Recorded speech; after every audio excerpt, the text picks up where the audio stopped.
Right, that's the finished article now. At first glance, it just looks like the real fire. But I'm just going to show you here. Hold on. This goes up against it here. So when you want to open up the fire and actually light the thing, you just lock this away. This here is tight against the top rail of this is tight against the brass.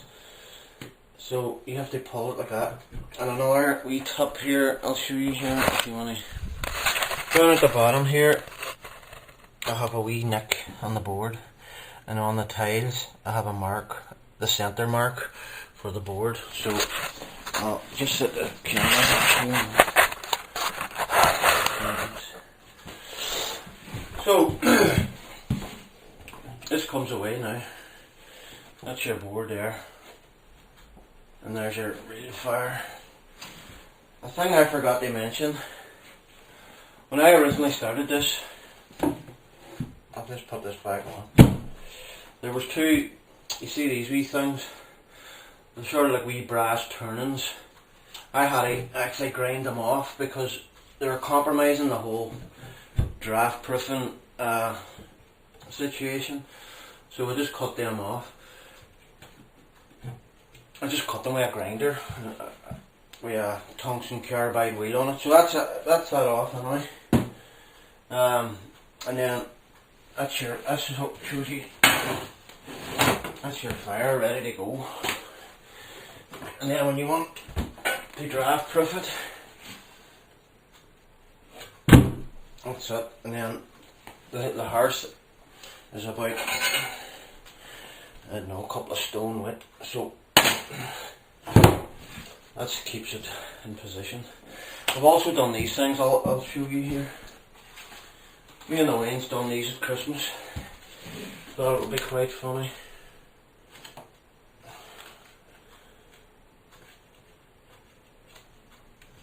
I was also thinking of actually doing a painting of a fire. And I was also thinking of hooking it up to electrics, but if I do that I'll show it to you in another video. Thanks for watching. So the first bit here is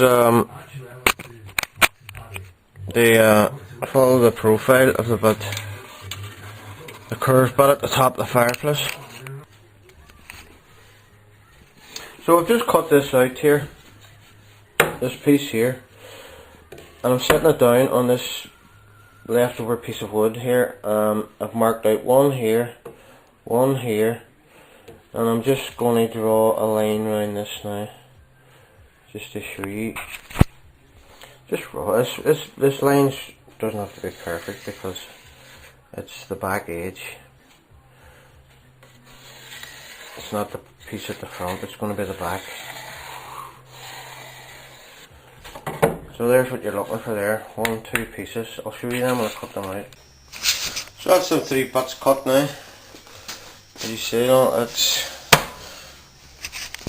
curved. I haven't actually curved this bit yet, but I might take a bit off the back of it. I've marked them, TWE. This way up, that means, just in case one gets, well, I can't mix mine up because the back of mine is brown, but it's always good practice, isn't it? Right. Next step now, measure up the roughly, see the line there. I think it's at 600 millimeters. So that's the length of the board we need. Right, the next step now, on the back of your board, you want to draw loads of parallel lines. Sort of important that they're parallel because this is to help it bend into a nice curve. And if you don't do them straight, it's going to bend off the skew width. So what you want to do now is set your saw to just coming out of the bottom of the saw slightly, and then just cut a few grooves. Just do a test groove first. I'll do it. Done a wee test line there. You can see it's just slightly less than halfway under the board. as you can see, it helps it bend, you know. Over this side and show you it will bend really as well. Alright, I'm going to cut these lines for you now. So here's one I've done now. I've cut lines on it. I done one over there, but I think I cut, well, I think I cut too many lines on it. Plus, I actually broke the board. But what I tried to do was I tried to bend, whenever you're bending it, or doing a practice bend, do not bend it unless you're bending it round the wood. Bend it round the wood, because the wood supports it and it can't break then. Okay. Right, next step now is to put your bottom on. We want to squeeze out some glue, PVA glue, on the strip. I'll show you now. And then position your board in the middle. I have one hole drilled here, so just put your screw in. There's a possibility, hang on, just lining this screw up. I'll show you now. There's a possibility that you might be able to take these screws out afterwards, but they can also be countersink. So I'm just going to continue now, drilling a few wee holes along here and screwing the screws on. So that's us so far there, look. Screwed the bottom on the top and I screwed one there. That one's screwed there because I'll show you now why.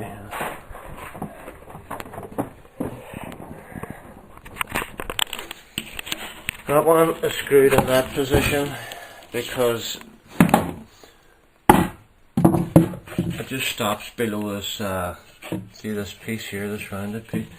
It just stops below that. It's just to allow that on, you know. So that's it so far. I'm planning to use that as a heavy weight to push it against the...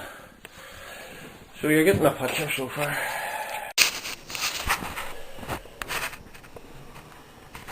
So I've a bit of wood on there now, but I haven't glued it on there. I'll just show you.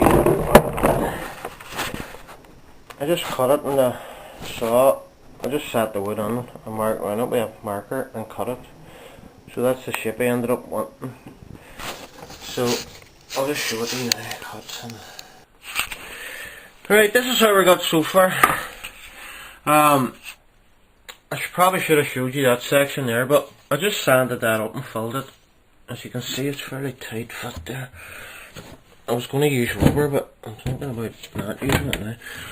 But that's what I done there. I put filler on the back edge of it. I put oil on this, and I just squashed the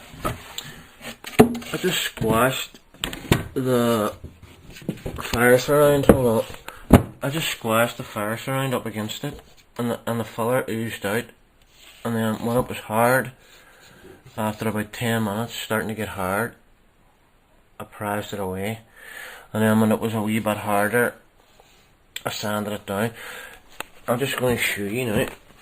I have this side still to do, so I'll mix up a bit of filler and I'll show you how I done it. Right, I've turned it upside down now. I'm just going to apply one of these strips here.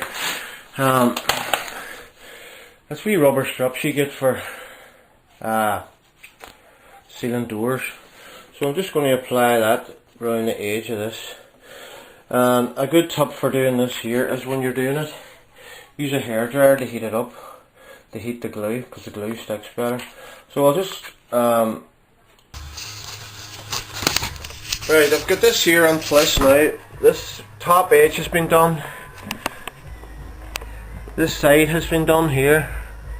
So you want to position it in such a way that it's touching here and touching here.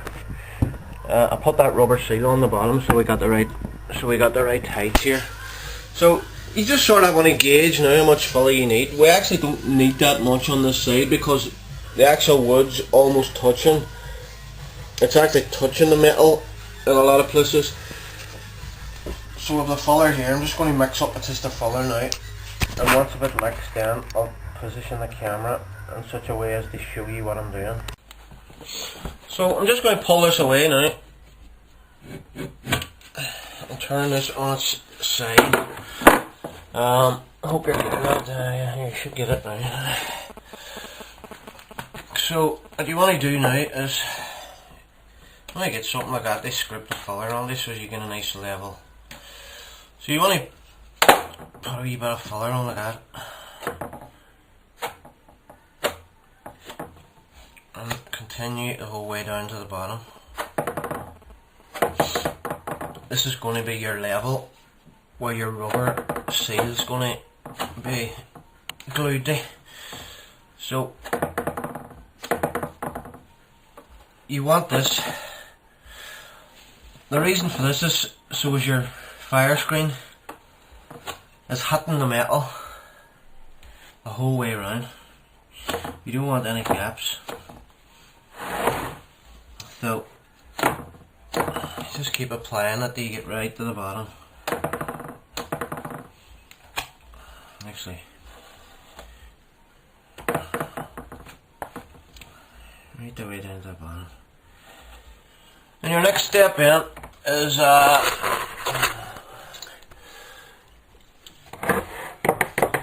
want to just spray oil that the whole way down. So here we go. Doesn't matter, you can always wash it off afterwards. That's just to stop it sticking. So let me see now, when you get a position, you can see that should be alright there.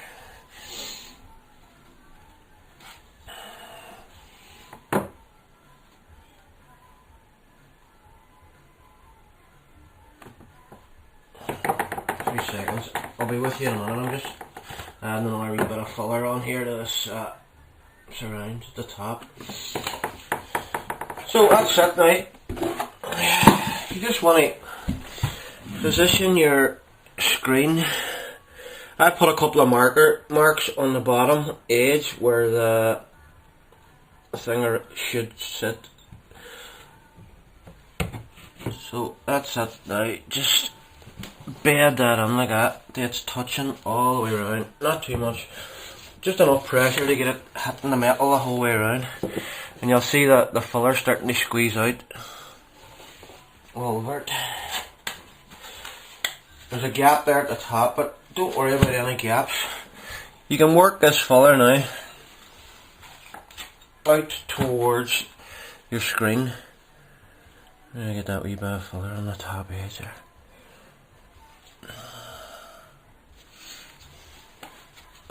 I'm just going to spray a wee bit of oil onto this scripper. I don't want that.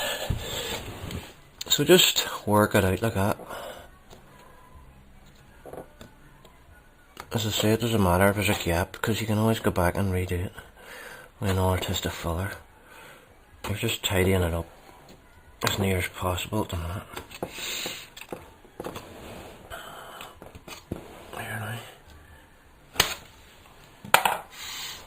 I'm just going to lick my finger here and run it up here so it gets the filler touching the metal. The beauty about this stuff is you can always add stuff to it. If you want to add more to it, it sticks very well to it. But down there at the bottom there though, you can't really see it from it. I just rub it on like that. And then just dab it like that with your finger.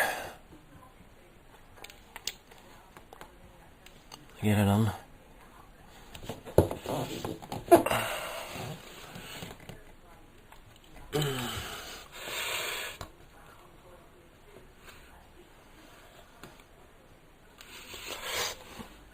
Just keep working it, because the stuff starts to get hard, you know, so if you keep working it as it hardens, you'll find it finds its position better. I'll pause. So that's it nearly hard now. What I always do is I always script up the remnants a wee bit and just keep it close by, and whenever that starts to go hard, you know that this is hard. So this is going hard now, so I'm just going to try and prise this away here. So just give it a wee shake, pull it on the left hand side, even get your fingers in wherever you can get a wee grip at it. Hold on, let's set this down in. I don't need 2 hands to do this. So, I'm just going to even get a wee pinch gripper on, put a wee pinch gripper on, where you can't get a wee gap, and just give it a wee ease out like that. That's it free there now.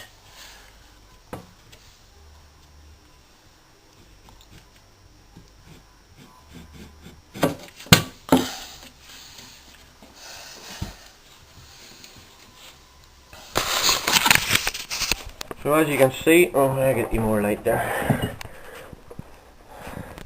As you can see now, that's picked up the exact profile of the fireplace. So what I done, and I done it on this side, is I took the, you see them lines, that's them holes there, them grooves. So that's that filler has went into the grooves. So I'm just going to take them grooves off now before it goes completely hard, because it's easier to work when it's slightly not quite hard yet. It's easier to work with. So I'm just going to get a wee. What I normally do is just get a wee plane, I guess, and just, as you can see, it comes off very easy. So I'm just going to pause this and plane these off. So I'm just going to show you a wee thing here. This top edge here is going to have your rubber seal on it. So I just redone the top edge there with a bit of filler. As you can see, it's picked up the round profile here. To get rid of that, you just want to use a wee chisel while the stuff's still soft. It's hard to video this and do it at the same time. But a wee 1/4 inch chisel does the job. Just peel it off like that. It's hard to. You get the message anyway. Right, that's the sides all fold up, and the hearthstone needs cleaned up right enough. That's all touching the whole way around. I still haven't installed the rubber, but I intend to do that, and it has to be painted up and whatever. I'll show you that after. So I just thought I'd show you the start of this here. It's just blackboard paint and a really fine brush, and it's just a matter of, I've already that bit painted there, but I'm just looking here now. I think that line there, that line's gonna be black. So, you know, it's really tedious work this. So I'm not going to video a while out of it. But just keep your brush moist and it'll move easy. So, as I say, I'll not really video too much that because I'll only bore you. Right, I'm just going to show you a wee bit about trying to colour match this top strip here. As you can see, this top strip has to sort of look like the original. So what I found the best way to do it was acrylic paints. So I've got these wee acrylic paints and I'm using ochre yellow. Sorry, I'll try and show you. Ochre yellow, what do you call that one? I don't know. Gamboge, whatever that is. It's like a yellow, a brighter yellow, a black, and a crimson red. And what I'm doing is, I've squirted out the two bright ones, and I'm just touching a bit of black and red, and I'll just show you here. So, a wee touch of that dark yellow, a wee touch of that medium yellow. You know, just paint it on, do you see? What do you see that? It doesn't have to be the perfect, because you're looking for inconsistency. As you can see with the original, it's all different and it's all tarnished and what have you. So even if you wanted to pick up a bit of black and just shove it on there like that, look. And touch a wee bit of black over here, and then just sort of pick up your yellow again, mix in the black with the yellow and whatever you call that other one, and just go for it and keep going like that there. Now even a wee bit of red, a wee bit of crumbs in there to give it a bit of that, you know. You can always mix, it's acrylics I'm using here, so the acrylics can be mixed as you're painting, you know. So I'll not bore you too much. I just wanted to show you a wee bit of that painting.